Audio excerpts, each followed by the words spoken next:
ভালুকা রোডে যতগুলো তাল গাছ গজিয়েছে এর মধ্যে এই গাছটি সবচেয়ে বড় মনে হচ্ছে।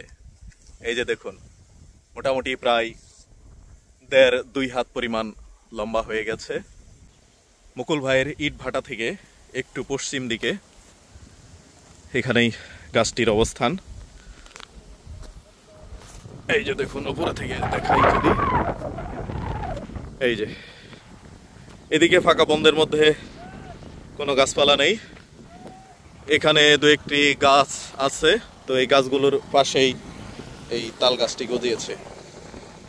দেখুন কি চমৎকার ভাবে বাতাসে দুলছে, দেখে প্রাণটা ভরে যাচ্ছে।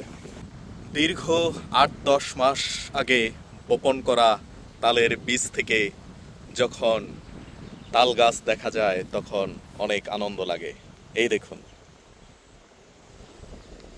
এই গাছটি আজকেই প্রথম দেখলাম।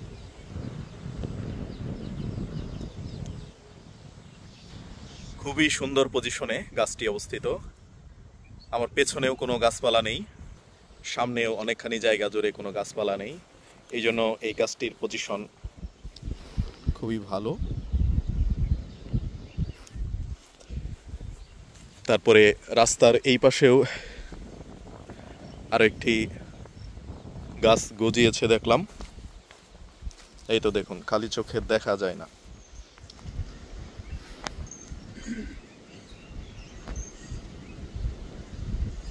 এটাই তাল গাছ। এইভাবে গাছের ফাঁকে ফাঁকে আরো কিছু গাছ লাগানো হয়েছে। এদিকে জঙ্গল, তাই দেখা যাচ্ছে না, আর একটু বড় হলে গাছ দেখা যাবে। আজকের দিনটিও চমৎকার।